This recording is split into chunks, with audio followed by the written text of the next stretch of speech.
start this lesson by saying, call Allah Yahweh by Hashem Yahushua, by Hashem Rakakadash. Double honors to the left of GMS, preaching his word of truth and sincerity. King Jesse, back with another Bible lesson. We're going to go into the mark of the beast, which is the Rfid microchip.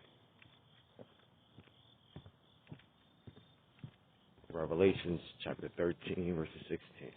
And he calls us all, both small, great, rich, and poor, free and bond, to receive a mark in their right hand or in their foreheads, that no man might buy or sell, says he that hath the mark, or the name of the beast, or the number of his name. Here is wisdom. Let him that hath understanding count the number of the beast, for it's the number of a man, and his number is 666.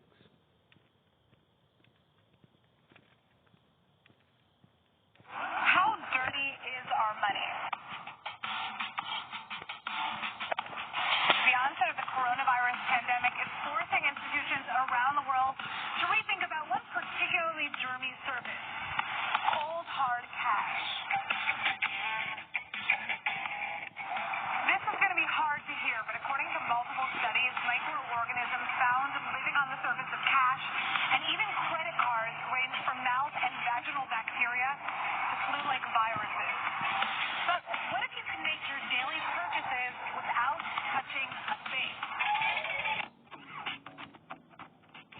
Welcome to Sweden, where thousands of people are inserting tiny microchips under their skin so that they no longer have to carry cash, IDs, gym passes, and key cards to get into work. I have 2 microchip implants, one on the right and one on the left. I got the micro implants because I wanted to be part of the future. I don't need keys, so I'm able to actually open the doors with my hands. These tiny chips are about the size of a grain of rice, and they're implanted into the back of a hand with a syringe. And so far, about 3,000 Swedes have gotten them implemented. So in Sweden, you can actually use it to put your train tickets inside. You can actually use it with Scandinavia's biggest gym chain, so you don't actually need to show your membership card. I use it personally as a business card, so you can actually put your phone on my hand, and then my LinkedIn pops up. So, who's behind this technology? This is Hans Sapiensjöblad, and he's the CEO and co-founder of Disruptive Subdermals. They're one of the leading companies when it comes to developing microchip technologies. I first encountered chip implants for humans almost 10 years ago. I felt that this is a very interesting technology that we could potentially do some awesome things with.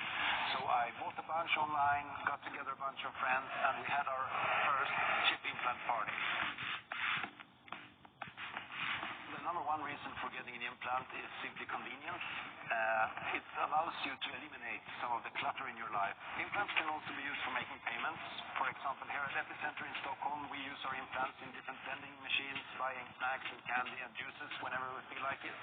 Microchips may sound too futuristic for you, but Sweden is expected to be the world's first cashless economy by March of 2023.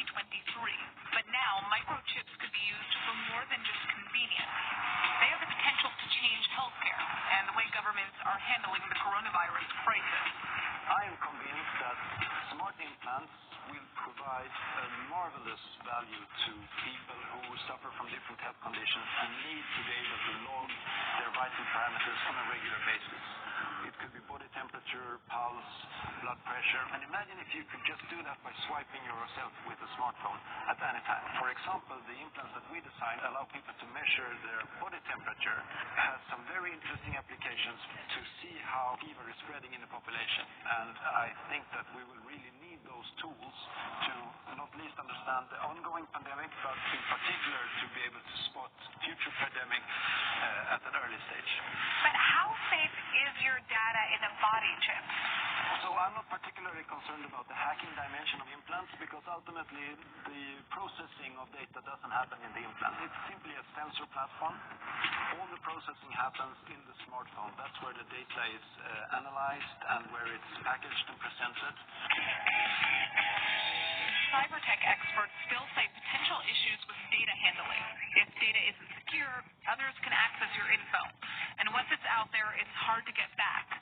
And in some cases, users could even be giving their data away utilizing it in the terms and conditions that they sign on their smartphones.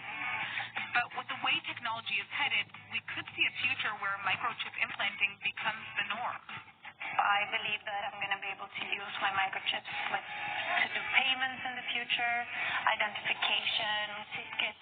In Sweden, every shop, in every kiosk, in public transport, there are always these touch terminals where people either touch their phone or their wallet with a credit card inside. So this means that the infrastructure for making payments, also with an implant, are already there. The question is, could this Black Mirror type of technology be implemented in other countries? Han's ultimate vision is to take health microchips to developing countries where healthcare systems are less developed, so that people in remote areas with limited access to hospital facilities can just send their health information to doctors around the world to receive diagnosis. But until that technology is fully developed, would you be willing to get a microchip?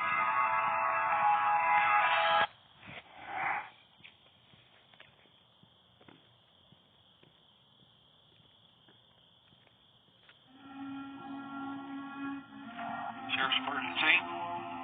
Yes, it's the lake in Lasara in Louisville. And there was just now two huge Wow, explosions. here. I don't know what it is, but All right. We're going to end it with this. Book of Revelation, chapter 14, verse 9. And the third angel followed them, saying with a loud voice, if any man worship the beast and his image, and receive his mark in his forehead or in the right hand, the same shall drink of the wine of the wrath of Yahweh, which is poured without mixture into the cup of his indignation, and he shall be tormented with fire and brimstone in the presence of the holy angels and in the presence of the Lamb. Call Allah Yahweh Hashem Yahushua, Hashem Rakakadash. Double honors to the elect of GMS preaching this word, truth and sincerity.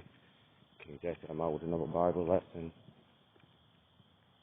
That RFID microchip is the mark of the beast.